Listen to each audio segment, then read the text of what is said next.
கர்த்தர் வேதாகம பாட வகுப்புகளுக்கு நேராக நம்மை நடத்தும்படியாக நம்ம ஜெபம் பண்ணுவோம். நல்ல ஆண்டவரே, உம்முடைய வேத வசனத்தின் வெளிச்சம் எங்களுக்குள்ளே பிரசித்தம் தர ஜெபிக்கிறோம்.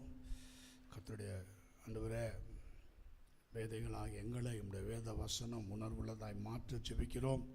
30, 60, 100 என்று பலம் கொடுக்க முடியாமல் ஜெபிக்கிறோம். உடைய கரத்தில் பூ கொடுக்கிறோம். இயேசு கிறிஸ்துவின் நாமத்தினால் பிதாவே, ஆமென், ஆமென். இப்படியாக இந்த நாளில் நம்ம the welfare of the church, சபைக்குரிய போராட்டங்களை குறித்து, டெவில் போராட்டக்காரன் யாரு?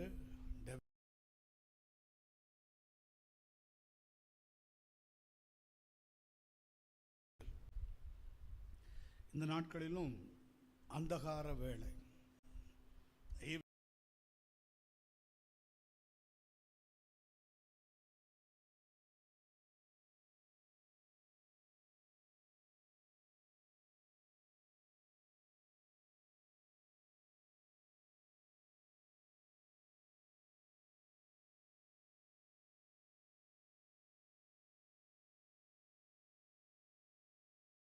God looked upon the earth, behold, and behold, it was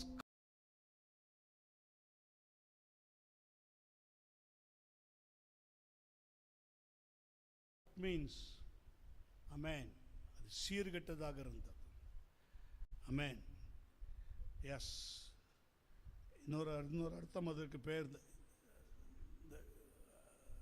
corrupt, அந்தகாரம், இருள், நிறையா சொல்லிட்டே போகலாம். ஆமென். தேவன் பூமியை பார்த்தார், அது சீர்கெட்டதாக இருந்தது, கரப்ட். கிரியேஷன்லையும் அதே மாதிரி தான் அது இருக்கிறது. அன்கிளீனாக இருக்கிறது, வித்தவுட் ஃபார்மிங்காக இருக்கிறது, ஒழுங்கின்மை, வெறுமையாக இருக்கிறது, எம்டியாக இருக்கிறது. அதுவும் சேம் கரெக்ட். ஆமென். நம்ம அதில் ஏற்கனவே பார்த்துருக்கோம். அப்போ கடைசி நாட்களில் பவுல் திமோத்தேயுக்கு எழுதும்போது, திமோத்தேயு 3ஆம் அதிகாரம் 1ஆம் வசனத்தில் அவன் சொல்லும்பொழுது பாருங்க, கடைசி நாட்களில் மனுஷர்கள் எப்படி இருப்பாங்களாம், அதை படிங்க. 2 திமோத்தேயு 3ஆம் அதிகாரம் 1லிருந்து 3 வசனங்கள் வரை. மேலும் கடைசி நாட்களிலே கொடிய காலங்கள் வரும் என்று அறிவாயாக. எப்படியெனில் மனுஷர்கள் தற்பிரியராயும் பணப்பிரியராயும் வீம்புக்காரராயும் அகந்தையுள்ளவர்களாயும் தூஷிக்கிறவர்களாயும் தாய் தகப்பன்மார்களுக்கு கீழ்ப்படியாதவர்களாயும் நன்றி அறியாதவர்களாயும் பரிசுத்தம் இல்லாதவர்களாயும் சுபாவ அன்பில்லாதவர்களாயும் இணங்காதவர்களாயும் அவதூறு செய்கிறவர்களாயும் இச்சையடக்கம் இல்லாதவர்களாயும் கொடுமை உள்ளவர்களாயும் நல்லோரை பகைக்கிறவர்களாயும் துரோகிகளாயும் துணிகரம் உள்ளவர்களாகவும் இருமாப்புள்ளவர்களாகவும் தேவ பிரியராயிராமல் சுகபோக பிரியராயிராம். ஓகே, நிறைய அப்படியே வருது இல்லையா? These are the corrupt. தங்களையே கெடுத்துக் கொள்வார்கள், கரப்ட். இப்படிப்பட்ட கடைசி நாட்களில் இந்த கொடிதான காலங்கள் என்று சொல்லும் பொழுது அந்தகார வேளை, ஈவில் டைம்ஸ். எபேசியரில் கூட நம்ம அதை பார்க்கிறோம். மேலும் கடைசி நாட்களில் என்னது அது? தீங்கு நாளில், மன்னிக்கவும், ஈவில் டேஸ். அதுவும் இங்கிலீஷில் அப்படி தான் போட்டிருக்கு, ஈவில். ஆகையால் தீங்கு நாட்களிலே நீங்கள் அவைகளை எதிர்த்து நிற்க திராணி உள்ளவர்களாகும்படிக்கு. எபேசியர் 6ஆம் அதிகாரம் 10ஆம் வசனமா 13ஆம் வசனம். எஸ். ஆகையால் தீங்கு நாளிலே அவைகளை நீங்கள் எதிர்க்கவும் சகலவற்றையும் செய்து முடித்தவர்களாய் நிற்கவும். அப்போ இந்த ஈவில் டே, அதுதான் தீங்கு நாட்கள், அந்தகார வேளை, the evil times. அப்போ கடைசி நாட்களில் மனுஷர்கள் அந்த அந்தகார வேலைக்குள்ளே சிக்கிப்பாங்க. அந்தகார ஒரு பக்கம் கிருபையின் காலத்தில் ஆவியானோட எழுப்புதல், ஆவியானோட அசைவாடுதல் தேசத்திலே, அது ஒரு பக்கம் ஆரம்பிக்கும். இன்னொரு பக்கம் பிசாசுக்கு தனக்கு கொஞ்ச காலம்தான் இருக்குன்னு அறிஞ்சு முழு மூச்சோட பிசாசு எங்கெங்கெல்லாம் தேவன் ஒரு நல்ல காரியம் செய்ய போகிறாரோ, அல்லது எங்கெல்லாம் மனுஷனுக்கு ஆதரவாக ஒரு காரியத்தை செய்கிறாரோ, அங்கெல்லாம் அவன் திருடவும் கொல்லவும் அழிக்கவும் அன்றி வேறொன்றுக்கும் வரான். ஸோ அந்த காரியங்களை அவன் த ஈவில் டேஸாக தான் கொண்டு வருவான், ஈவிலாக தான் கொண்டு வருவான், ஈவில் காரியமாக தான் அவன் கொண்டு வருவான். அப்போ நீங்கள் பார்த்தீங்கன்னா அவனுடைய காம்ப்ரமைஸ் என்று பார்க்கும் பொழுது ஆதியாகமத்தில் 6ஆம் அதிகாரத்தில் 1-7 வசனங்களை எடுத்து வாசிங்க கொஞ்சம். மனுஷர் பூமியின் மேல் பெருக துவக்கி அவர்களுக்கு குமாரத்திகள் பிறந்தபோது, மனுஷர் பூமியின் மேல் பெருக துவக்கி அவர்களுக்கு குமாரத்திகள் பிறந்தபோது தேவகுமாரர் மனுஷகுமாரத்திகளை அதிக சௌந்தரியம் உள்ளவர்கள் என்று கண்டு அவர்களுக்குள்ளே தங்களுக்கு பெண்களை தெரிந்து கொண்டார்கள். That the sons of God saw the daughters of men that they were fair, and they looked them wives of all which they chose. 3-4 வசனங்களையும் படிங்க. அப்பொழுது கர்த்தர் என் ஆவி, பாத்தீங்களா, அப்பொழுது கர்த்தர் என்ன சொல்லுகிறார்? என் ஆவி இன்றைக்கும் மனுஷனோடே போராடாது. அவன் மாம்சம் தானே. அவன் இருக்க போகிற நாட்கள், அப்போ அந்த மாம்சத்தின் கிரியைகள் the evil daysல அப்பவே பாருங்க, அந்த evil days ஸ்டார்ட் ஆகுது. 6ஆம் அதிகாரத்தில் அந்த evil days ஸ்டார்ட் ஆகுது.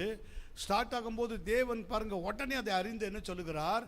என் ஆவி என்றைக்கும் மனுஷனோட போராடாது. இன்னைக்கு அதே தான், ஆவி மாம்சத்துக்கு விரோதமா, ஆவியானவர் அப்படித்தான், மாம்சம் ஆவிக்கு விரோதமாய் போராடுகிறது. சபையிலையும் பாருங்க போராடுகிறது. ஒரு பக்கம் ஆவிக்குரிய காரியத்தை கேட்குறாங்க, ஒரு பக்கம் ஆவிக்குரிய ஜீவத்தை நல்லா வாஞ்சிக்கிறாங்க, ரட்சிக்கப்படுறாங்க, ஞானஸ்நானம் எடுக்கிறாங்க. ஆனால் த ஈவில் கிரியேட்ஸ், இந்த ஈவில் கிரியைகள் அவர்களோடு கூட போராடும் பொழுது, அவர்களால் அதை மேற்கொள்ளாமல் போகும் பொழுது கர்த்தர் என்ன செய்கிறார்? என் ஆவி மனுஷனோட என்ன செய்யாது? போராடாது. என் ஆவி மனுஷனோட போராடாது. ஆண்டவர் போராடாதுன்னா என்னது? ஆண்டவர் அது கூட போராட மாட்டார். இப்போ நம்ம சில பேருக்கு சொல்லி பார்க்குறோம், அவங்க கேட்கலைங்கும் போது என்ன செய்கிறோம்? கர்த்தர் சொல்வார், நீ அவங்கள விட்டுரு. சோத்திரம், இதுதான் உண்மை. அவங்கள நீ கண்டுக்காத, அவங்கள விட்டுரு. இது உண்மை. இது சபையிலலாம் நடக்கும், நீங்கள் பார்க்கலாம். ஆமாம், அது விட்டுரு, பார்க்கலாம் அவங்க எப்படி வர்றாங்கன்னு பாரு, நீ விட்டுரு அப்படின்னு தான் சொல்லுவார் கர்த்தர். எஸ், கூடுமான வரையில் இது இருக்காது சபையில். கூடுமான வரையில் ஆலோசனை சொல்லி தான் கர்த்தர் பேசுவார். ஆனாலும் ஒரு குறிப்பிட்ட காரியத்துக்கு மேலே போகும் பொழுது, அது போராடுறதுக்கு ஏற்ற மாதிரி போராடும்போது போகும்பொழுது, அப்போ கர்த்தர் என்ன செய்வார்? ஆவி போராடாது. ஆமென். என்னுடைய பியூரிட்டி அதோடு கூட என்ன செய்ய முடியாது? போராடாது. ஆமாம், மாம்சம் ஆவிக்கு விரோதமாகவும் ஆவி மாம்சத்துக்கு விரோதமாகவும் செய்ய வேண்டும் என்று இருக்கிறவைகளை செய்யக்கூடாதபடிக்கு அது என்ன செய்கிறது? ஒன்றுக்கொன்று. இப்போ நீங்கள் 4ஆம் வசனத்தை வாசிங்க. 4ஆம் வசனம்.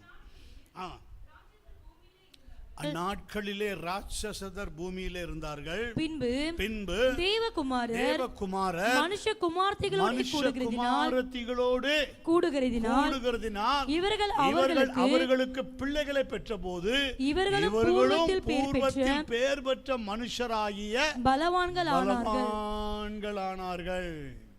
ஹல்லேலூயா, ஆமென். Yes, there were giants in the earth in those days.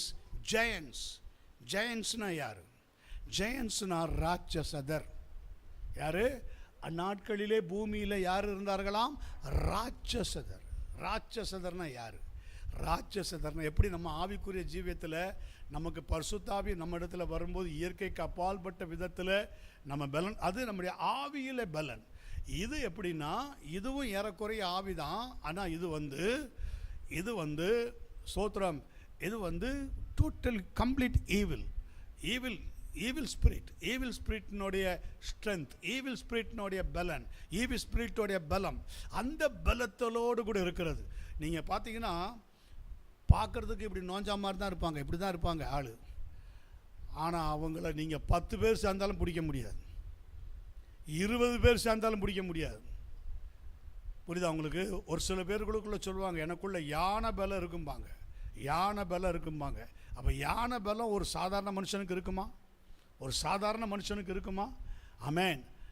அப்போ அவங்க சொல்லுவாங்க, ஆனால் எனக்குள்ள அந்த பலம் இருக்குது, இந்த பலம் இருக்குது அப்படின்னு சொல்லுவோம். அப்படி அது என்னன்னா ஈவில் ஃபோர்ஸஸ், ஈவில் தான்.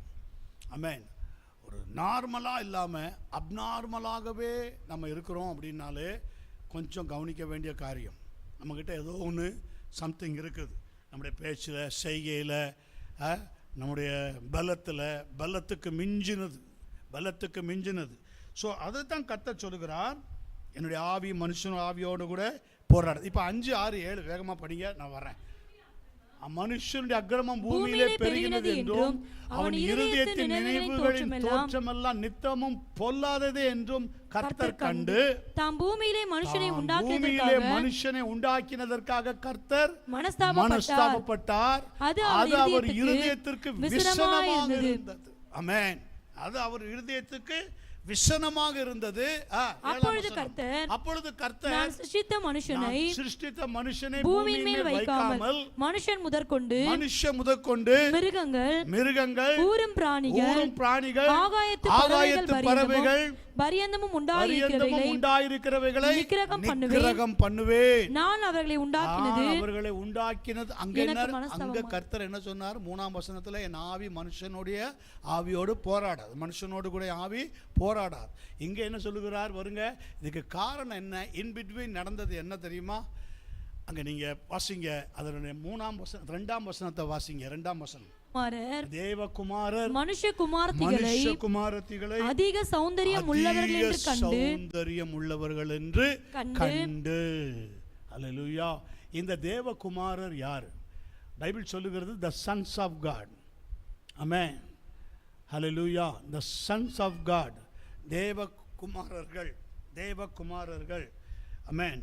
அப்ப அவங்க என்ன கண்டாங்க?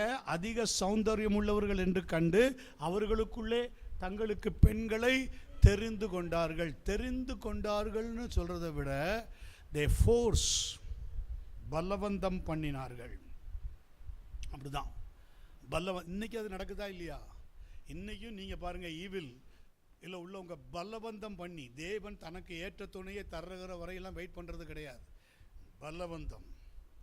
பலவந்தம் பண்ணி தங்களுக்குரியதை எடுத்துக்கொள்ளுகிறார்கள். எனக்குரிய பார்ட்னர், எனக்குரிய துணை நான் எடுத்துக்கொள்வேன், நான் அதை எப்படியாகிலும் அதை எடுத்துக்கொண்டு அப்படிதான் ஜீவிப்பேன். அது என்னது? ஈவில், தீங்கு நாட்கள். அப்படிப்பட்ட எண்ணம் உள்ளவங்க, அப்படிப்பட்ட கிரியை உள்ளவங்ககிட்ட நீங்கள் நல்லா தெரிஞ்சுக்கலாம், அவங்க ஈவில் டேஸ்க்குள்ளே இருக்காங்க, ஈவிலுக்குள்ளே இருக்கிறாங்க. ஏன்னா இங்கே என்ன சொல்லப்படுகிறது? இப்போ 4ஆம் வசனத்தில் பாருங்க, அந்நாட்களிலே பூமியிலே ராட்சசர் இருந்தார்கள். எப்படி ராட்சசர் இருந்தார்கள்? எப்படி இருந்தார்கள்? பின்பு தேவகுமாரர் அவங்க குமாரத்தை அழகுள்ளவர்கள் என்று கண்டு அவர்களுக்குள்ளே பெண்களை தெரிந்து கொண்டார்கள். இங்க பாருங்க, ராட்சசர்கள் எப்படி வர்றாங்க? தேவகுமாரர் மனுஷகுமாரத்திகளே கூட கூடுகிறதுனால் இவர்கள் அவர்களுக்கு பிள்ளைகளை பெற்ற போது, ஆமென். இந்த ராட்சச சந்ததி எப்படி வருது பூமியில? ஈவில் டேஸ்ல ஸ்டார்ட் ஆகுது பாருங்க. இவங்க அவங்களுக்குள்ள பிள்ளைகளை பெறும் பொழுது அந்த பிள்ளைகள் எப்படிப்பட்ட பிள்ளைகளா வராங்க? நெஃபிலியம், அதாவது ராட்சசர்கள். 1 சாமுவேல் 17 கோலியாத்தெல்லாம் அந்த ராட்சச பிறவிதான். அவன்லாம் அந்த சந்ததியில் வர்றவன் தான். அவனுக்கு முன்னாடி நிறைய ராட்சசர்கள் இருக்கிறாங்க, ஜெயன்ஸ். அதாவது they are fallen ones. யாரு அவங்க? கொஞ்சம் கவனமா கேளுங்க. fallen ones. இங்க ரொம்ப நல்லா கவனிக்கணும். தள்ளப்பட்டு போனவர் தூதர்கள். இந்த தூதர்கள் யாரு? அந்த ராட்சசர்கள் சொல்றாங்களே, தேவகுமாரத்திகளோட, அதாவது அது தேவகுமாரத்திகளோட, மனுஷகுமாரத்திகளோட தேவகுமாரர்கள் கூடினார்கள், சன்ஸ் ஆஃப் காட் பார்க்குறமே. அவங்கெல்லாம் யாருன்னா, தே ஆர் ஏஞ்சல்ஸ். பரலோகத்தில் இருந்து தள்ளப்பட்டு போனவர்கள், லூசிஃபரோடு கூட தள்ளப்பட்டு போனவர்கள். அதிகாலையின் மகனாகிய விடிவெள்ளியே என்று வேதம் சொல்லுகிறதே, வானத்திலிருந்து தள்ளப்பட்டாயே, ஜாதிகளை ஈனப்படுத்தினவனே. எஸ்ஐயா 14ஆம் அதிகாரத்தில் நீங்க பார்க்கிறீங்கல்ல, எஸ்ஐயா 14ஆம் அதிகாரத்தில் 12, 13, 14 வாசிங்க. எஸ்ஐயா 14ஆம் அதிகாரம் 12, 13, 14. அதிகாலையின் மகனாகிய விடிவெள்ளியே, நீ வானத்திலிருந்து விழுந்தாயே, ஜாதிகளை ஈனப்படுத்தினவனே. ஜாதிகள், ட்ரைப்ஸ், தேவன் உண்டாக்கின ஜாதிகள். தேவன் அப்படி ஆரம்பத்தில் என்ன ஜாதிகளை உண்டாக்கி இருந்தார்? 2 ஜாதிகள் தான், ஆண் பெண்ணாக தான் உருவாக்கி இருந்தார். அதிலிருந்து தான் நிறைய இனங்கள் தோன்றினது. இந்த இனங்கள் தோன்றதுக்கு காரணமே இவங்க தான். சோத்ரம், நல்லா கவனிக்கணும். ஆமென். அப்ப ஜாதிகளை ஈனப்படுத்தினவனே, நீ தரையில விழ வெட்டப்பட்டாயே, நான் வானத்துக்கு ஏறுவேன், தேவனுடைய நட்சத்திரங்களுக்கு மேலாக என் சிங்காசனத்தை உயர்த்துவேன், வடபுறங்களில் உள்ள ஆராதனை கூட்டத்தின் பர்வதத்தில் வீற்றிருப்பேன் என்றும், நான் மேகங்களுக்கு மேலாக உன்னதங்களில் ஏறுவேன், உன்னதமானவருக்கு ஒப்பாவேன் என்றும் நீ உன் இருதயத்தில் சொன்னாயே. இப்போ நீங்க எசேக்கியேல் புத்தகத்துல 28ஆம் அதிகாரத்துல 11ஆம் வசனத்துல இருந்து வாசிங்க. இன்னும் கர்த்தருடைய வார்த்தை எனக்கு உண்டாகி அவர்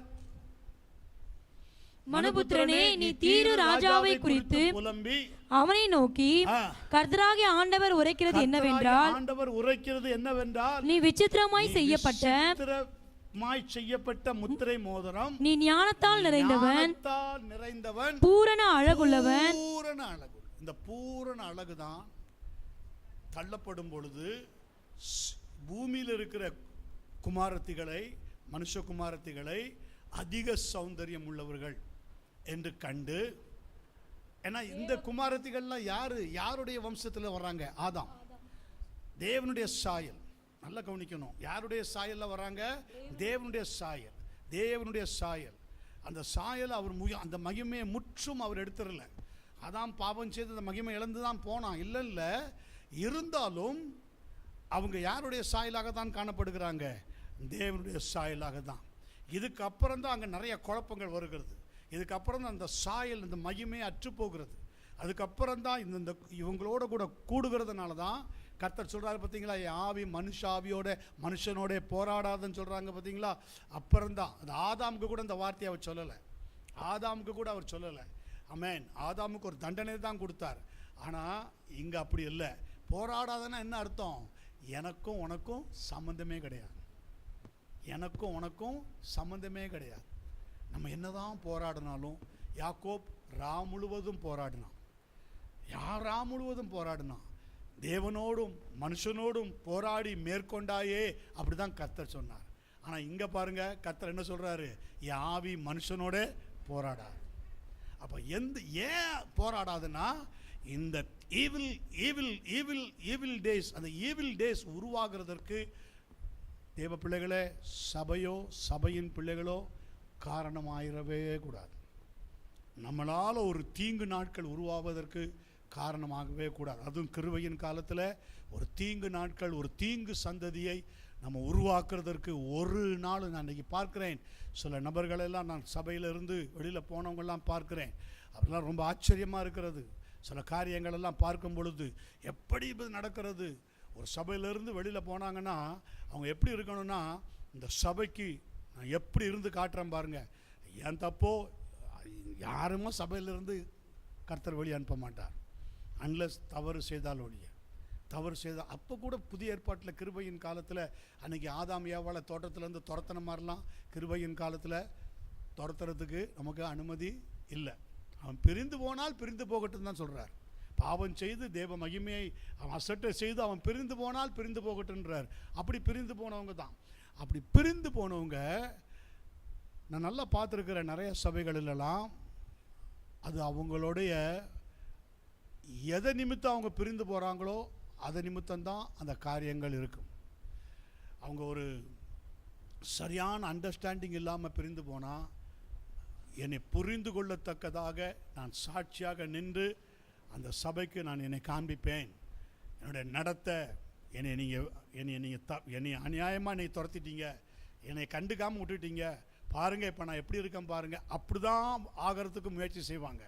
ஆனால் நீங்கள் நல்லா பார்க்கலாம், இந்த தள்ளப்பட்டு போனவங்க எப்படி கர்த்தருடைய பார்வையில் கர்த்தர் உங்கள் ஆவி மனுஷனுடைய போராடாதுன்னு சொல்லி அப்படி தள்ளப்படுறவங்க நீங்கள் நல்லா பார்க்கலாம். அவங்களுடைய காரியங்கள் ரொம்ப ரொம்ப ரொம்ப ரொம்ப அந்த அப்படியே அந்த வர்ற சந்ததியிலலாம் நீங்கள் பார்த்தா நல்லா தெரியும். அவங்க தள்ளப்பட்டு போய் தான் காணப்படுவாங்க. அவங்க தேவனுக்கு முன்பாக உண்மையாகவே இருக்க முடியாது. ஆகவே தான் ஒரு ஈவிலான காரியங்களை பிறப்பிக்கிறதுக்கு சபை என்ன செய்யக்கூடாது? காரணமாக இருக்கக்கூடாது. ஆனால் அன்றைக்கு பாருங்கள், காரணமாக இருந்ததாக வேதம் சொல்லுகிறது. அதை வாசிங்க. நீ விசித்திர வினோதமாய் செய்யப்பட்ட மோதிரம், நீ ஞானத்தால் நிறைந்தவன், பூரண அழகுள்ளவன், நீ தேவனுடைய தோட்டமாகிய ஏதேனில் இருந்தவன், பத்மராகம், புஷ்பராகம், வைரம், படிக பச்சை, கோமேதகம், யஸ்பி, இந்திரநீலம், மரகதம், மாணிக்கம் முதலான சகலவித ரத்தினங்களும் பொன்னும் உன்னை மூடிக்கொண்டிருக்கிறது. நீ சிருஷ்டிக்கப்பட்ட நாளில் உன் மேல வாத்தியங்களும் உன் நாகசுரங்களும் உன்னிடத்தில் ஆயத்தப்பட்டிருந்தது. நீ காப்பாற்றுவதற்காக, அதை நம்ம ஏற்கனவே ஒரு வாட்டி நம்ம பார்த்திருக்கிறோம், அவனுக்குள்ள எல்லாம் ஆயத்தப்பட்டிருந்தது. எஸ், நீ காப்பாற்றுவதற்காக அபிஷேகம் பண்ணப்பட்ட கேரூப், தேவனுடைய பரிசுத்த பர்வதத்தில் உன்னை வைத்து அக்கினிமயமான கற்களின் நடுவே நீ உலாவினாய். நீ சிருஷ்டிக்கப்பட்ட நாள் துவக்கி உன்னில் அநியாயம் கண்டுபிடிக்கப்பட்டது மட்டும் உன் வழிகளில் குறையற்றிருந்தாய். உன் வியாபாரத்தின் மிகுதியினால் உன் கொடுமை அதிகரித்து நீ பாவம் செய்தாய். ஆகையால் நான் உன்னை தேவனுடைய பர்வதத்திலிருந்து ஆகாதவன் என்று தள்ளி காப்பாற்றுகிற. அப்ப கர்த்தர் என்ன செய்கிறார்? தள்ளி விடுகிறார். எங்க தள்ளி விடுகிறார்? பரலோகத்திலிருந்து கர்த்தர் கீழே தள்ளுகிறார். அப்படி அவன் தள்ளப்பட்டு போனதுனாலதான் தள்ளப்பட்டு போன தூதன், ஃபாலன் ஏஞ்சல்ஸ். இந்த ஃபாலன் ஏஞ்சல்ஸோட கூட விழுந்த 1 கோடி தூதர்கள் தான் முக்கோடி தேவர்கள் அப்படி என்று சொல்லப்படுகிற தேவர்கள் கூட்டம். அந்த கூட்டம் தான் அதிக சௌந்தரியம் உள்ளவர்கள் என்று கண்டு மனுஷகுமாரத்திகளோடு கூட கூடி என்ன செய்றாங்க? பூர்வத்தில் பேர் பெற்றவர்களாக மாறுறாங்க. நீங்க நல்லா பார்க்கலாம், அப்படிப்பட்டவங்களுக்குலாம் ரொம்ப அறிவு இருக்கும், இன்டலெக்சுவல், ரொம்ப ஞானம் இருக்கும். லூசிபருக்குள்ள என்ன ஞானம் இருந்தது? நீ ஞானத்தினாலே கர்த்தர் உன்னை என்ன செய்திருந்தார்? நிறைத்து வைத்திருந்தார். அவங்க ரொம்ப கிளவராக இருப்பாங்க, ரொம்ப ரொம்ப கிளவராக பேசுவாங்க, ரொம்ப ஞானமாக இருப்பாங்க. நல்லா பார்க்கலாம் நீங்கள். ஆமென். எஸ், கர்த்தர் கொடுக்குற ஞானம் வேறு, கர்த்தருக்கு பயந்து இருக்கும்போது உள்ள ஞானம் வேறு. அப்போ இந்த காரியங்கள் தான் அவர்களை 17ஆம் வசனத்தை கூட படிங்க. இருதயம் மேட்டிமையாயிற்று, அழகினால் உன் இருதயம் மேட்டிமையாயிற்று, உன் மினுக்கினால் உன் ஞானத்தை கெடுத்தாய். பார்த்தீங்களா? அந்த ஞானம் கெட்டு போனனால தான், கர்த்தருக்கு பயப்படுகிற பயம் இல்லாமல் போனனால, ஞானம் கெட்டு போனனால, தேவன் தள்ளினதுனால என்ன நடந்தது? மனுஷக்கும் இந்த பூமியிலே அவங்க என்ன செய்தார்கள்? மனுஷகுமாரத்திகளை அதிக சௌந்தரியம் உள்ளவர்கள் என்று கண்டு பெண் கொண்டார். இவங்களும் அவங்களுக்கு என்ன செய்கிறாங்க? இடம் கொடுக்குறாங்க. அவங்களும் அவங்கள பார்க்கறதுக்கு எப்படி இருக்கிறாங்க? Fair and lovely. எப்படி இருக்கிறாங்க? Fair and lovely. ஆமென். அந்த ஃபேர் அண்ட் லவ்லி தான் அவங்கள என்ன செய்கிறது? கெடுத்து அவங்கள என்ன செய்கிறது? எஸ், இதுதான் நீங்கள் இப்படி தான் இந்த தீங்கு நாட்கள் ஆதியிலே உருவாகிறது. த ஃபாலன் ஒன்ஸ். ஆமென். என்னாகமத்தின் புஸ்தகத்தில் 13ஆம் அதிகாரத்தில் 31 33 வரைக்கும் படிங்க.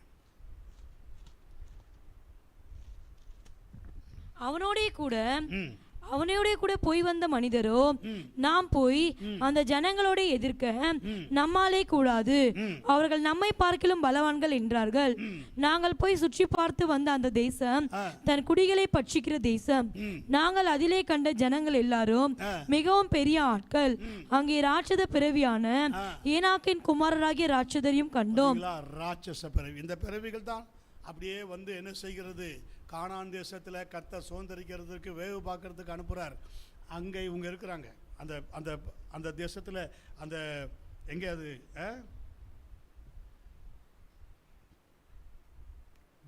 அதான் இவங்க வந்து ஆஃப்டர் ஃப்ளோட், அந்த வெள்ளத்துக்கு அப்புறம், அந்த நோவா காலத்து வெள்ளத்துக்கு அப்புறம் வந்தவங்க. புரியுதா?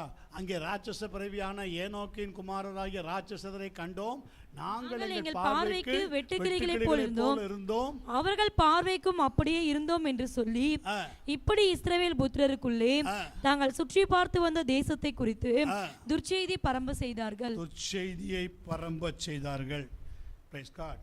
அப்ப நீங்க இந்த காரியங்கள் நீங்க ஆதியாகமத்தின் புஸ்தகம் 1ஆம் அதிகாரம் 2ஆம் வசனத்துல நீங்க பார்க்க, பூமியானது ஒழுங்கின்மையும் வெறுமையுமா இருந்தது. இவங்க முதல்ல இருந்த இடம் எங்க, இவங்க எப்படி வந்து இங்க பெண் கொள்றாங்க எப்படிங்கறத பாக்குறோம். இந்த ஈவில் டேஸ் எப்ப ஸ்டார்ட் ஆகுதுன்னா 2ஆம் வசனத்திலிருந்து ஸ்டார்ட் ஆகுது. ஆதியாகமம் 1ஆம் அதிகாரம் 2ஆம் வசனத்திலிருந்து ஸ்டார்ட் ஆகுது. 2ஆம் வசனத்துல என்ன போட்டிருக்கு? பூமியானது ஒழுங்கின்மையும் வெறுமையுமா இருந்தது. ஏன் பூமி ஒழுங்கின்மையும் வெறுமையுமாக இருந்தது? 1ஆம் வசனம், ஆதியிலே தேவன் வானத்தையும் பூமியை சிருஷ்டித்தார். 2ஆம் வசனத்துல பூமி ஒழுங்கின்மையும் வெறுமையுமா எப்படி இருக்கும்? தேவன் சிருஷ்டித்த பூமி நல்லது தானே, எல்லாம் நல்லது தானே காண்கிறார். ஆனா இங்க மட்டும் எப்படி வெறுமையும் ஒழுங்கின்மையுமா இருக்கும்? இங்கதான் நீங்கள் எரேமியா 4ஆம் அதிகாரம் 23லிருந்து 26 வரைக்கும் படிங்க, உங்களுக்கு புரியும். படிங்க. எரேமியா 4ஆம் அதிகாரம் 23லிருந்து 26 வரைக்கும். பூமியை பார்த்தேன், அது ஒழுங்கின்மையும் வெறுமையுமா இருந்தது.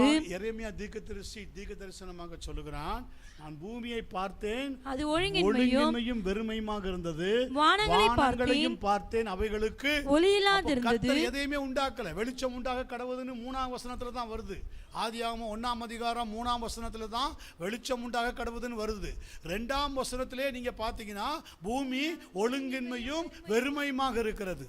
இதைத்தான் எரேமியா சொல்லுகிறான், பூமியை பார்த்தேன், அது ஒழுங்கின்மையும் வெறுமையுமாக இருந்தது. வானங்களையும் பார்த்தேன், அவைகளுக்கு ஒளி இல்லாதிருந்தது. பிஃபோர் கிரியேஷன்ஸ், காட்ஸ் கிரியேஷன்ஸ், கர்த்தர் கிரியேஷனே ஆரம்பிக்கல, வானத்தையும் பூமியை சிருஷ்டித்தார், அவ்வளவுதான். In beginning God create heaven and earth. நீங்க பூமி வானம்ங்கிறதுக்கு நீங்க பார்க்கிற வானம் இல்ல, இந்த வானம், இந்த ஸ்கை, இது இல்ல, இந்த வானம் இல்ல, ஹெவன். 3வது பரலோகம், 3வது வானம், ஹெவன். இங்கிலீஷ்ல பாருங்க, in beginning God create heaven என்று தான் இருக்கும். தமிழ் டிரான்ஸ்லேஷன்ல பரலோகம்னு வரணும், ஆனா வானம்னு இருக்கு. மொழிபெயர்க்கப்பட்ட பைபிள்ல தான் நீங்க நல்லா பார்க்கலாம், ஹெவன் இருக்கு. ஹெவன் என்னது? வானம் கிடையாது. வானத்துக்கு என்னது? ஸ்கை தானே. Sky, okay. கிளவுட்னா மேகம், ஸ்கைனா வானம். ஆனால் அங்கே ஸ்கைன்னு போட்டிருக்கா, ஹெவன் போட்டிருக்கு. அப்போ கர்த்தர் முதலாவது சிருஷ்டித்தது எங்க? Heaven and earth. வான ஃபஸ்ட்டு பரலோகம். அப்போ அந்த பரலோகத்தில் சிருஷ்டித்தவங்க தான் எஸ்ஐயா 14:12-14, எஸ்ஐகேல் 28லலாம் நீங்கள் படிச்சிங்களே, தள்ளப்பட்டு போன தூதர்கள் அழகின் மிகுதியினாலே, த ஈவில் டேஸஸ் அங்கே ஸ்டார்ட் ஆன உடனே கர்த்தர் என்ன செய்தார்? பரலோகத்துக்கு இதுக்கும் சம்பந்தமே.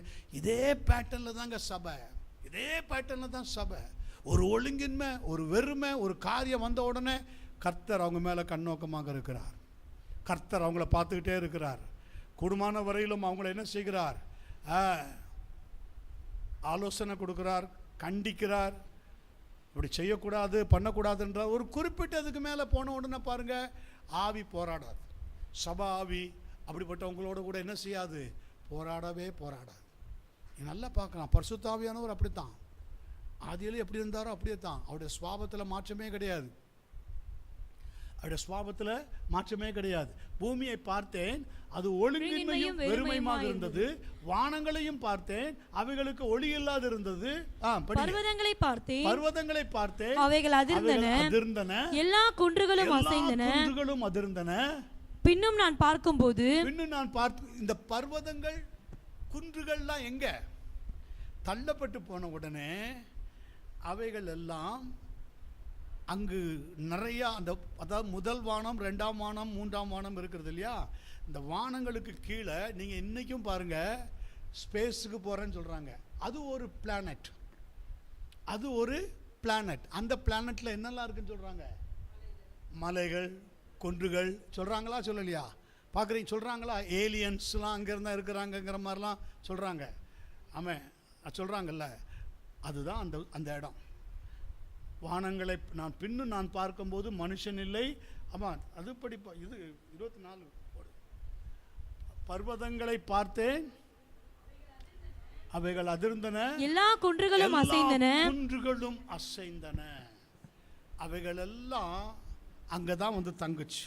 தள்ளப்பட்டு போன அந்த அதைத்தான் ஏலியன்ஸ்லாம் சொல்றாங்கல்ல, அந்த மாதிரி தான் அது. அவைகளுக்கு முன்னாடி உள்ளது நான் சொல்றேன். இந்த ஃபாலன் ஏஞ்சல்ஸ் என்ன செய்கிறாங்க? இப்போவும் சொல்கிறாங்கல்ல, ஏலியனெல்லாம் பார்க்கும்போது வித்தியாசமாக இருக்குது, மனுஷ மாதிரியே இல்லை, அது வேறு மாதிரி இருக்குது. வேற்று கிரகம் மனுஷன், வேற்று கிரகம். அது என்னது வேற்று கிரகம்? வேற்று கிரகத்து மனுஷன் சொல்கிறாங்கல்ல, அது என்ன கிரகம்? Not heaven. நல்லா கவனிக்கணும், நாட் ஹெவன். பரலோகத்தில் சில ஆவிகள் உண்டு, பரலோகத்திலும் சில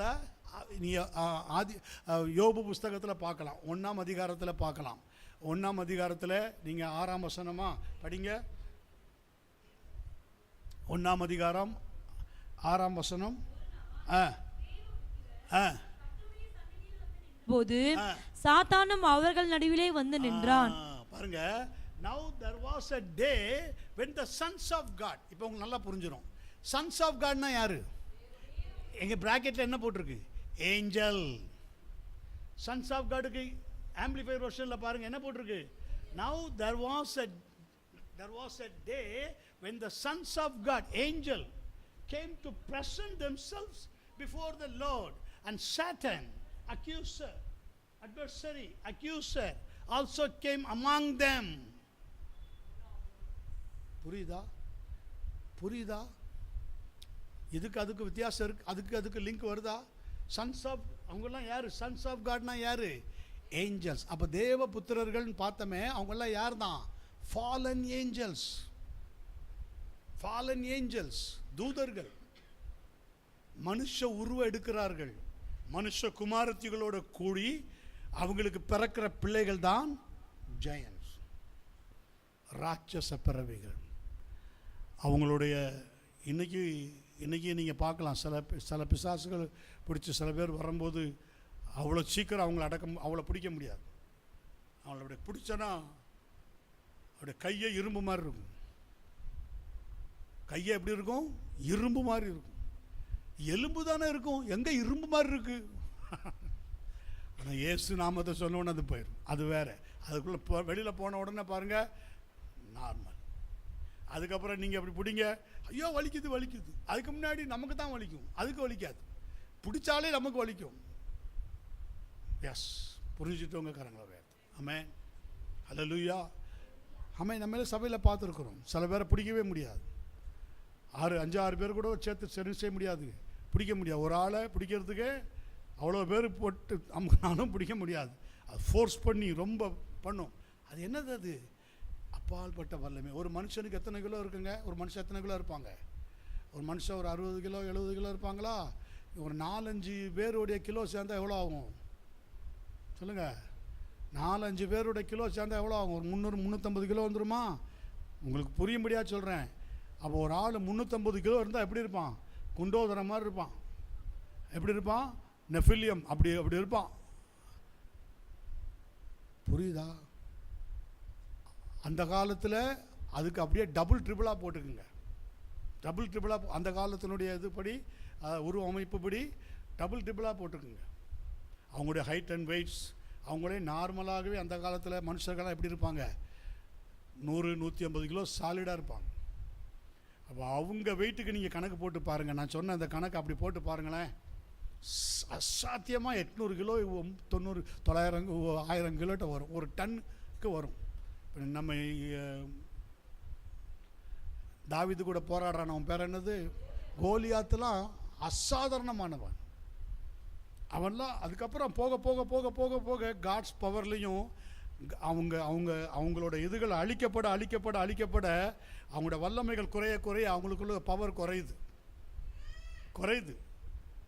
அது மனுஷனோட போராடுறது கடைசியில் வந்து எங்கே வந்துடுதுன்னா, நியூ டெஸ்டமெண்ட்டில் புதிய ஏற்பாட்டுக்குள்ள ஸ்பிரிட்டில் வந்துடுது. புரியுதா உங்களுக்கு? ஆமாம், எஸ். சரி, அப்போ எஸ், அப்போ அதுதான் எஸ். வேதம் நமக்கு சொல்லுகிறது, மத்தேயு எழுதின சுவிசேஷம், இப்போ வருவோம் வேகமாக, 24ஆம் அதிகாரம் 34ஆம் வசனத்திலிருந்து வாசிங்களேன். இவைகளெல்லாம் சம்பவிக்கும் முன்னே இந்த சந்ததி ஒழிந்து போகாதென்று மெய்யாகவே உங்களுக்கு சொல்லுகிறேன். வானமும் பூமியும் ஒழிந்து போம், என் வார்த்தைகளோ ஒழிந்து போவதில்லை. அந்த நாளையும் அந்த நாழிகையையும் என் பிதா ஒருவர் தவிர மற்றொருவனும் அறியான், பரலோகத்தில் உள்ள தூதர்களும் அறியார்கள். நோவாவின் காலத்தில் எப்படி நடந்ததோ, நோவாவின் காலத்தில் பார்த்தீங்களா, நமக்கு அடையாளமே என்னதுதான். இப்போ நம்ம பார்த்தோமே இவ்வளோ நேரமும் ஈவில் டேஸ், இதெல்லாம் எப்போ நடந்தது? டேஸ் ஆஃப் நோவா, நோவாவின் காலத்தில் நடந்தது. இந்த தூதர்கள்லாம், தள்ளப்பட்டு போன தூதர்கள்லாம் வெள்ளத்துக்கு முன்பாகவும் இருந்திருக்கிறாங்க, வெள்ளத்துக்கு பின்பாகவும் இருந்திருக்கிறார். வெள்ளத்திற்கு முன்பாக இருந்தவங்க தான் மனுஷகுமாரத்தைகளை கண்டு அதிக சௌந்தரியம் உள்ளவர்கள் என்று கண்டு அவர்களுக்குள்ளே தங்களுக்குள்ளே என்ன செய்தார்கள்? பெண் கொண்டார்கள். பெண் கொண்டார்கள்னா நீங்கள் நினைக்கிற மாதிரி நாங்கள் வந்திருக்கோம். இப்போ ஆதியாகமம் 24ஆம் அதிகாரத்தில் சம்பந்தம் கேட்க ஆள் அனுப்புகிறார்ல, எலையேசர் அனுப்புகிறார்ல, அப்படியெல்லாம் கேட்பாங்கன்னு நினைக்காதீங்க. ஃபோர்ஸ் இன்றைக்கி நடக்குது பார்த்தீங்களா? ஈவில் டேஸ் இன்றைக்கி நடக்குதா இல்லையா? சின்ன பிள்ளைங்க கூட பார்க்காம எஸ் கடத்திட்டு போய் தூக்கிட்டு போய் ஃபோர்ஸ், அதுதான் அப்படி தான் அவங்க பெண் கொள்கிறாங்க. இது மாதிரி இன்றைக்கி கூட நீங்கள் நிறைய பேருக்கு சேர்க்கும்போது சொல்லுவாங்க, யாரோ என்னை அமுக்கிற மாதிரி இருக்கு, யாரோ என்னைய நீங்கள் சபைக்கு வந்த பிறகு இன்னும் உங்களை யாரோ அமுக்கிற மாதிரி இருக்கு, 10 டன் வெயிட்டு என் மேலே இறங்குற மாதிரி இருக்குது, தூங்கும் போது மூச்சு விட முடியல, ஐயோ மூச்சு போகிற மாதிரி இருக்கு அப்படின்னு நீங்கள் சொல்கிறீங்கனாலே the presence of evil உங்களை சூழ்ந்திருக்கிறது என்ற அர்த்தம். ஏதோ உங்ககிட்ட ஸ்மெல் பண்ணிடுச்சு, கேர்ஃபுல். ஏதோ உங்ககிட்ட ஸ்மெல் பண்ணிடுச்சு. எனக்கெல்லாம் ரசிக்கப்படுறதுக்கு முன்னாடியில் இதெல்லாம் சர்வசாதாரணம். ஆமென். எஸ், அது நம்முடைய பலனெல்லாம் உரியும், உங்கள் ஸ்ட்ரென்த் எல்லாம் உறிஞ்சு எடுத்துரும். அப்படிப்பட்டவங்கெல்லாம் பார்த்தா இப்படி தான் இருப்பாங்க, லீனாக ஈஸியாக கண்டுபிடிச்சிடலாம். அவங்க பலன் எல்லாத்தையும் அது சக் பண்ணி உறிஞ்சிடும், அவங்களோட ஸ்ட்ரென்த். அப்படி இருந்த ஆள் உருகி போயிடுவாங்க, உருகி உருகி உருகி உருகி. ஆமென், இது உண்மை. அவங்க சொல்லுவாங்க, பூ வாசம் அடிக்குது, தூங்கும் போது மல்லிகைப்பூ வாசம் அடிக்குது, யாரோ என்னை அமுக்கிற மாதிரி இருந்துச்சு, நான் எவ்வளோ போராடுறேன், மூச்சு போகிற மாதிரி இருக்கு, விடவே இல்லை, அப்புறம் ஓடு கத்து. என்ன கத்துனாலும் சரி, என்ன போராடினாலும் சரி, the days are evil is very very danger. நமக்குள்ள இல்லாமல் இருக்கலாம், ஆனால் ரட்சிக்கப்படாத நம்முடைய குடும்பத்தில், ரட்சிக்கப்படாத நம்முடைய பிள்ளைகளிடத்தில் தனியாக அவங்கள டைவர்ட் பண்ணி கொண்டு போகுதுன்னா கேர்ஃபுல்.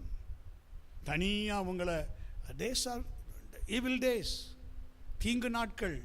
அந்த குடும்பத்திலேயோ அந்த சந்ததியிலேயோ அந்த தனிப்பட்ட நபர்களிடத்துலையோ அது கிரியை செய்கிறது. அது ஈஸியாக கண்டுபிடிச்சிடலாம். அவங்க பலனை உரியும், அவங்க பலன் இல்லாமல் ஆக்கிரும், அவங்களோட பலன் ஸ்ட்ரென்த் எல்லாம் எடுத்துரும். அந்த பலன் எல்லாம், அவங்களுக்கு இருக்கிற பலன் எல்லாம் எவ்வளோ தான் சாப்பிடுவாங்க, நல்லா தான் சாப்பிடுவாங்க, உடம்பே ஏறாது. பாஸ்டர் சொல்கிறது உண்மையா இல்லை பாஸ்டர் ஏதோ விட்டு அடிக்கிறாரா? கேள்விப்பட்டிருக்கீங்களா? சொந்தத்தில் யாருக்கு ஏதாவது கேள்விப்பட்டிருக்கீங்க? என்னம்மா கேள்விப்பட்டிருக்கீங்களா? எஸ், உண்மை உண்மை. இயேசுவிடத்தில் வந்தால் தான் விடுதலை, கல்வாரி சிலுவைட்ட வந்தால் தான் விடுதலை. விடுதலை கொடுக்குறவர் இயேசு மாத்திரமே. ஆமென். பிதா சொன்னார், ஆவி மனுஷனோட போராடாது. ஆனால் சிலுவையில் இயேசு போராடலை. ஆமென். போராடினார், பிசாசு எதிர்த்து தான் போராடினார். அல்லேலூயா. அகில உலக பாபத்தை அவர் ஏற்றுக்கொண்டார். எல்லா ஆவிகளின் போராட்டங்களை அவர் மேலே ஏற்றுக்கொண்டார். ஆமென். அவர் அந்த கேடு அடைந்தார். நாம் பார்க்கத்தக்கையில் விரும்பத்தக்க ரூபம் அவருக்கு இல்லாதிருந்தது, அழகெல்லாம் மற்று போனது, நம்முடைய பலவீனங்கள் எல்லாம் அவர் மேலே வந்தது. அல்லேலூயா. அவருடைய தழும்புகளால் நாம் என்ன ஆனோம்? குணமானோம். இன்னைக்கு அப்படிப்பட்ட ஸ்பிரிட்ல இருந்து தான் இன்னைக்கு நம்மளெல்லாம் கர்த்தர் விடுதலையாக்கி இருக்கிறார், விடுதலையாக்கி கொண்டு இருக்கிறார். Hallelujah, amen. Yes, praise glory.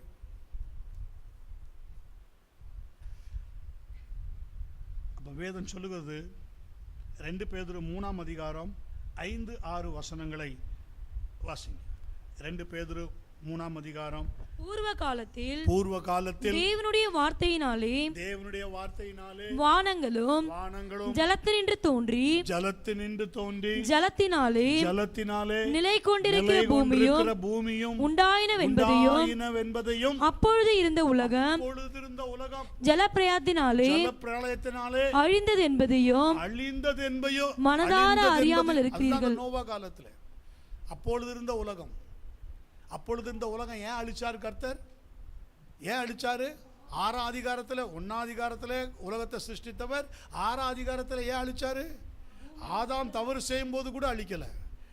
ஆனா அதுக்கப்புறம் ஏன் கர்த்தர் அழிச்சாரு? கெடுத்து கொண்டது மாத்திரமல்ல, இந்த மனுஷகுமாரத்திகள் அதற்கு இடம் கொடுத்ததுனால தான், இந்த ஃபாலன் ஏஞ்சல்ஸுக்கு இடம் கொடுத்ததுனால தான் அவங்கள தள்ளி கர்த்தர் அவங்களுக்குன்னு ஒரு ஸ்தலம் வைத்திருந்தார். புரியுதா? ஆழத்தில் இருள் இருந்ததுன்னு இருக்குது, ஆதியாகமத்தில் இருக்கா? ஆழத்தில் இருள் இருந்தது. அந்த இருள் இருந்தது இடம் தான் அவங்களுக்குரிய இடம். ஆனால் விழும்போது ஒன்று அந்த பூமியை பார்த்தேன், குன்றுகளை பார்த்தேன், எரேமியா சொல்கிறார்ல, அந்த குன்றுகளுக்குள்ளே இதுகளுக்குள்ளேயும் இதில் ஒரு ஆழமான காரியம்லாம் இருக்குது. ஆமென். மலைகளையும் குன்றுகளையும் நம்புகிறது விருதா. புரியுதா உங்களுக்கு? ஆமாம், இதில் ஆழமான காரியம்லாம் நிறையா இருக்குது. ஸ்தோத்திரம். அவைகள் அங்கங்கே அப்படியே என்ன செய்தது? டேரா போட்டுடுச்சு. அங்கங்கே இது எங்கள் ஸ்தலம், இது எங்கள் ஸ்தலம், இதான் எங்கள் ஸ்தலம், இதுதான் எங்களுடைய இடம். ஆமாம், ஜாஸ்தி பார்த்தீங்கன்னா அந்த மலைகளில் தான் இருக்கும். அது மலை குன்று அதுகளில் தான் அவங்களுடைய ராஜ்யம் இருக்கும். ஆமென். ஹல்லேலூயா, பிரைஸ் காட். அப்போ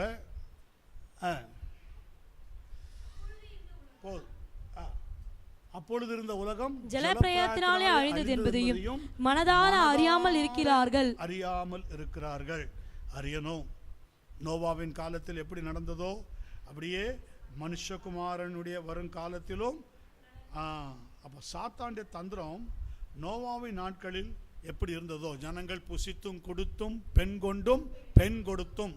இந்த பெண் கொண்டும் பெண் கொடுத்தும் தான் அந்த இது இப்போ நம்ம பார்த்தோம். பெண் கொண்டும் பெண் கொடுத்தும் அதிக சௌந்தரியம் உள்ளவர்கள். அதுதான் சொல்கிறாங்கல்ல, நல்லா அழகாக இருக்கணும், நல்லா ரிச்சாக இருக்கணும், நல்லா இருக்கணும் பொண்ணு, நல்ல குணசாலியான ஸ்திரியாக இருக்கணும். குணசாலியான ஸ்திரியை கண்டுபிடிப்பவன் யார்? அவளுடைய விலை முத்துகளை பார்க்கிலும் உயர்ந்தது. முத்துகளுக்கு எவ்வளோ பாடு இருக்கு, முத்து உருவாக்குறதுக்கு எவ்வளோ பாடு இருக்கு.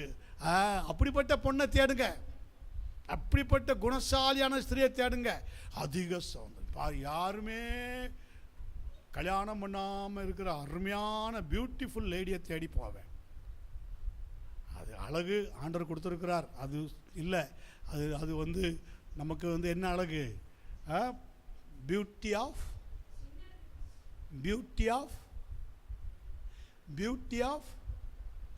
ஹோலினஸ். நம்முடைய அழகு என்ன அழகு?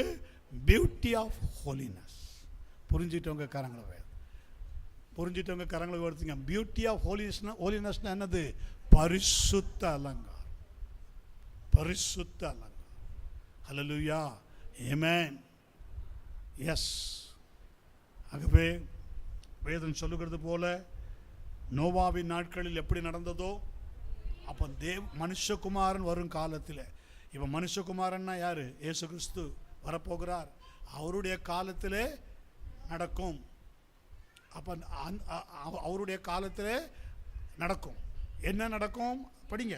எப்படி எனில் முன்னான காலத்தில், ஜலப்பிரளயத்துக்கு முன்னான காலத்தில். இப்போ நம்ம படித்தது ஜலப்பிரளயத்துக்கு முன்னான காலம். ஆதியாகமம் 6ஆம் அதிகாரத்தில் தான் ஜலப்பிரளயம், அதுக்கப்புறம் தான் 7ஆம் அதிகாரத்தில் 8ஆம் அதிகாரத்தில் வருது. அதுக்கு முன்னான காலம் இல்லையா?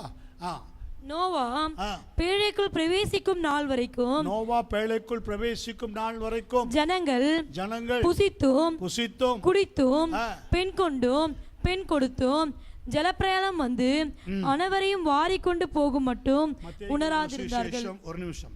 24ஆம் அதிகாரம் 38ஆம் வசனம்.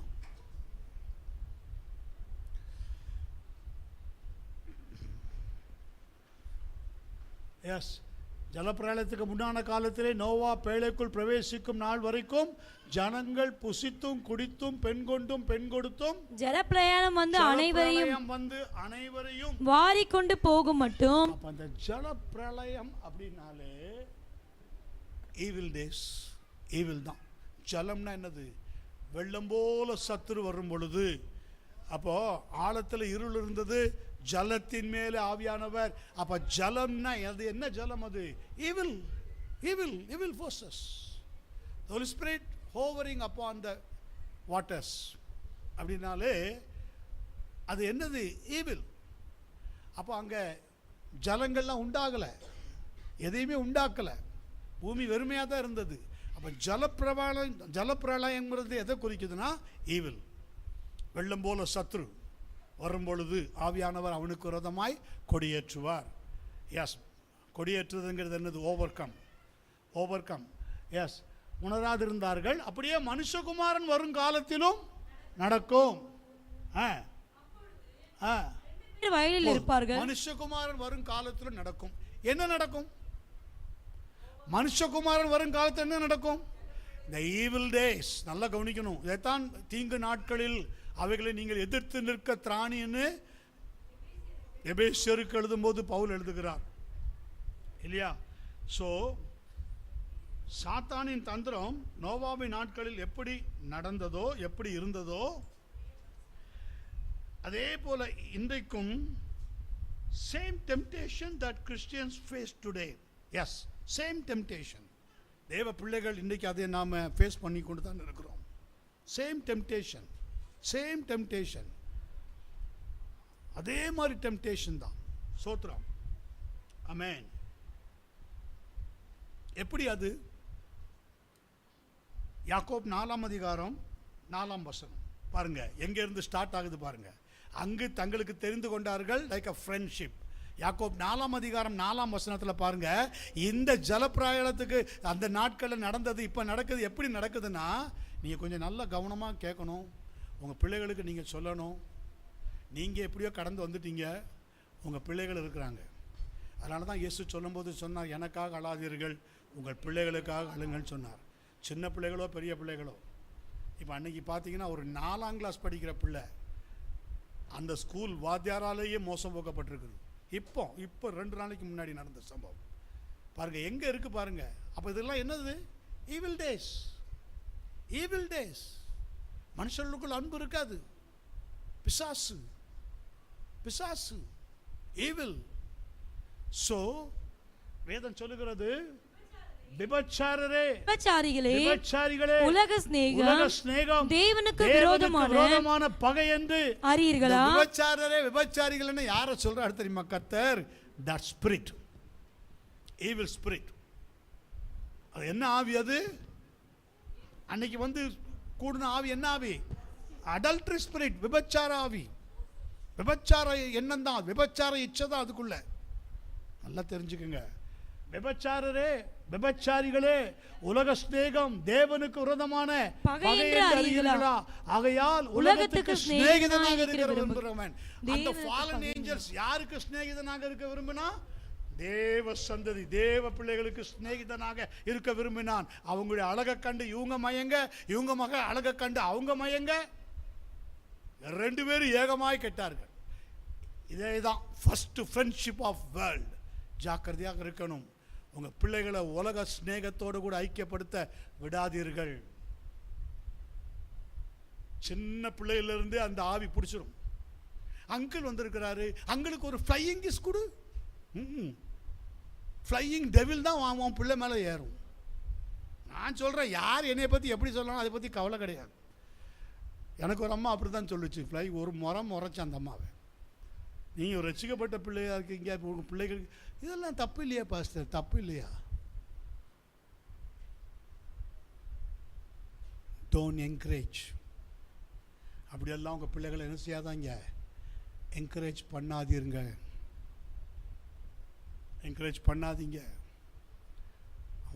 இதெல்லாம் உலக ஸ்நேகம் இப்படி தான் வரும், உள்ள நுழையும், ட்ரெஸ்ஸில் வரும், ஆமாம், ஹேர் ஸ்டைலில் வரும், அது சொல்லவே தேவையில்லை. உங்களுக்கு எவ்வளவோ சொல்லியிருக்கோம் சபையில், புறம்பான அலங்கரிப்பு உங்களுக்கு அவசியமாக இராமல். அப்போ இந்த உலக ஸ்நேகம் தேவனுக்கு விரோதமான பகை. எப்படி ஆவி மனுஷாவியோட போராடாதோ, மனுஷனோட போராடாதன்னு சொன்னாரோ, இன்றைக்கும் இயேசு கிறிஸ்து இவனுடைய ஆவி மனுஷாவியோட போராடாது, போராடவே போராடாது. ஆமென். அவைகளை மேற்கொள்ள தான் பார்க்கும், அவைகளை மேற்கொள்ளும், அவைகளை மேற்கொள்ள தான் செய்யும். ஆமென். அவைகளை என்ன செய்யும், மேற்கொள்ளும். எஸ்.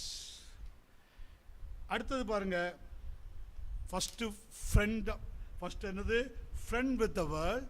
அடுத்தது என்னது, லவ் த வேர்ல்ட். 1 யோவான் 2ஆம் அதிகாரம் 15 உலகத்திலும் 17 வரைக்கும் படிங்க. உலகத்திலும் உலகத்தில் உள்ளவைகளிலும் அன்பு கூறாதிருங்கள். ஒருவன் உலகத்தில் அன்பு கூர்ந்தால் அவனிடத்தில் பிதாவின் அன்பு இல்லை. ஏனெனில் மாம்சத்தின் இச்சையும் கண்களின் இச்சையும் ஜீவனத்தின் பெருமையுமாகிய உலகத்தில் உள்ளவைகள் எல்லாம் பிதாவினால் உண்டானவைகள் அல்ல, அவைகள் உலகத்தினால் உண்டானவைகள். உலகமோ அது நிச்சயம் ஒழிந்து போகும். தேவனுடைய சித்தத்தின்படி செய்கிறவன் அவனோ என்றென்றைக்கும் நிலைத்திருப்பான். அப்ப உலகத்தினால் உண்டானவைகள்னா, உலகத்தின் அதிபதி என்னிடத்திலே வருகிறான், அவனுக்கு என்னிடத்திலே ஒன்றும் இல்லை. அப்ப உலகத்துக்கு அதிபதி ஒருத்தர் இருக்கிறான், அவன் யாரு? பிசாசு. ஆமென். உலகத்தின் அதிபதியுடைய தலையைத்தான் கர்த்தர் நசுக்கி இருக்கிறார், அவனுடைய வல்லமைகளை தான் கர்த்தர் உரிந்திருக்கிறார். இன்னும் அவனை பூரணமாக என்ன செய்யல கர்த்தர், அக்கினியில தள்ளல. அதுதான் சபையை நம்பி இருக்கிறார். கர்த்தர் ஸ்தோத்திரம். சபையைத்தான் கர்த்தர் என்ன செய்திருக்கிறார், எதிர்பார்த்து இருக்கிறார். இயேசு கிறிஸ்துவோடு கூட சேர்ந்து அந்த மகிமையான வேலையை யார் செய்ய போறா? எழுப்புதலின் ஊழியத்தில் எழுப்புதலின் சபை தான் செய்யும்.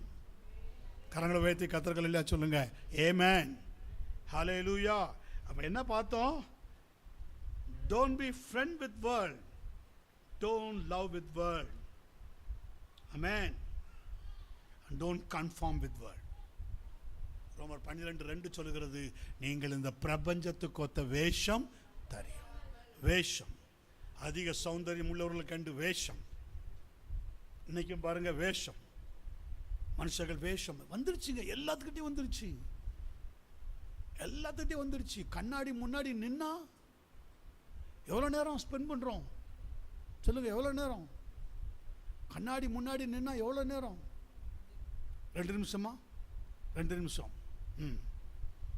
நீங்கள் பாக்கியவான்கள். 2 நிமிஷமா உள்ளவங்கெல்லாம் பாக்கியவதிகள். உண்மையிலே 2 நிமிஷம் உள்ளவங்க உண்மையிலே பாக்கியவான். 2 மணி நேரம் என்ன சபையாக இருக்கிறதுனால ஒரு 20 நிமிஷம், அரை மணி நேரம் இருக்கா இல்லையா? இருக்கா இல்லையா? சொல்கிறேன். ஸோ அதுதான் சொல்கிறார் கர்த்தர். இப்பொழுது கண்ணாடியில் நிழலாட்டத்தை தான் பார்க்குறீங்க. எதை பார்க்குறீங்க? நிழலாட்டம் தான். ஆமென், எஸ். அப்போ இப்பிரபஞ்சத்துக்கு ஒத்த வேஷம் அறியாமல், இந்த பிரபஞ்சத்துக்கு ஒத்த வேஷம், அந்த வேஷத்தை நம்ம தரிச்சிட்டா கர்த்தருடைய பார்வையில் மனுஷன் வேஷமாகவே தெரிகிறான், விருதாவாகவே உழைக்கிறான், ஆஸ்தியை சேர்க்கிறான். யார் அதை வாரிக்கொள்வான் என்பதை, எனக்கு வேலை அப்படி, எனக்கு எது அப்படி, அதனால் நான் அப்படி சொல்லவே சொல்லாதீங்க. உங்களுக்கு இருக்கிற அழகே போதும். கரங்களை வைத்து கர்த்தர்கள் சொல்லுங்க, இருதயத்தில் மறைந்திருக்கிற குணமே உங்களுக்கு பியூட்டி ஆஃப் ஹோலினஸ். ஜெபம் பண்ணுவோம். அடுத்த வாரத்தில் தொடர்ச்சியை பார்ப்போம். கர்த்தாவே ஸ்தோத்திரம், ஸ்தோத்திரம், ஸ்தோத்திரம், ஸ்தோத்திரம், ஸ்தோத்திரம். தேவன் பூமியை பார்த்தார், இதோ அது சீர்கெட்டதாக இருந்தது. மாம்சமான யாவரும் பூமியின் மேல் தங்கள் வழிகளை கெடுத்து கொண்டிருந்தார். ஆண்டவரே, அவர் மேல் இப்படிப்பட்ட நம்பிக்கை வைத்திருக்கிற எவனும் அவர் சுத்தமுள்ளவராக இருக்கிறது போல தன்னையும் சுத்திகரித்துக் கொள்ளுகிறான். ஆம் சுவாமி, இந்த நாளில் இயேசு கிறிஸ்துவை போல அவருடைய சாயலில் அழைக்கப்பட்ட குமாரனுடைய சாயலுக்கு ஒப்பாக எங்களை முன்குறித்த கர்த்தர் மகிமையின் சாயலாக பரிசுத்த ஆவியானுடைய சாயலை நாங்கள் அணிந்து கொண்டு இந்த பூமியில் ஆண்டவரே பொல்லாங்கு நெய்கிற அக்னி அஸ்திரங்கள் எல்லாம் அவித்து போடத்தக்கதாக விசுவாசம் என்னும் கேடகத்தோடு கூட சபையானது ஆண்டவரே பிசாசுக்கு எதிர்த்து நிற்க, தேவனுக்கு கீழ்ப்படிந்திருக்க, வசனத்துக்கு கீழ்ப்படிய, சத்திய வார்த்தைக்கு கீழ்ப்படிய, வேத வசன வெளிச்சத்திற்கு கீழ்ப்படிய ஆண்டவரே கர்த்தாவே ஒப்பு கொடுக்க செபிக்கிறோம். ஆண்டவரே, கேட்டின் மகன் கெட்டு போனானே அல்லாமல் நீர் எனக்கு தந்தவர்களில் ஒருவனும் கெட்டு போகவில்லை என்று சொல்லியிருக்கிறதப்பா. இந்த வார்த்தையை கேட்குற ஒருவரும் கெட்டு போகக்கூடாது, ஒருவரும் பின்மாற்றத்துக்குள்ளே போகக்கூடாது, ஒருவரும் பின்மாற்ற ஆவிக்குள்ளே போகக்கூடாது, ஒருவரும் புறமான அலங்கரிப்பை நம்பி சோரமாக போகக்கூடாது, ஏமாந்து போகக்கூடாது. ஆண்டவரே, காண்கிற எல்லாம் மாயை என்று சொன்னீரே, அழகெல்லாம் வீண் என்று சொன்னீரே. ஆண்டவரே, நீர் எங்களை தேவ சாயலில் ஆண்டவரே உம்முடைய மகிமையின் சாயலில் எங்களை உருவாக்கி இருக்கிறீர். ஆண்டவரே, அந்த பரிசுத்த அலங்காரத்தோடு கூட இந்த பூமியிலே நாங்கள் உம்முடைய நாமத்தை மகிமைப்படுத்த எங்களுக்கு உதவி செய்ய ஜெபிக்கிறோம். பரிசுத்தப்படுத்தி ஆசீர்வதியும். இயேசு கிறிஸ்துவின் இன்ப நாமத்தினால் ஜெபிக்கிறோம். ஜெபங்களும் ஜீவனுள்ள நல்ல பிதாவே, ஆமென். ஆத்துமாவே கர்த்தரையே ஸ்தோத்தரி, முழு உள்ளமேடைய பரிசுத்த நாமத்தையே ஸ்தோத்தரி. ஆத்மாவே கர்த்தரையே ஸ்தோத்தரி, கர்த்தர் செய்த சகல நன்மை உபகாரங்களையும் ஒருபோதும் மறவாதே. ஆமென். அல்லேலூயா, அல்லேலூயா, அல்லேலூயா. யாவரும் கர்த்தருடைய நாமத்தினாலே ஒருவருக்கொருவர்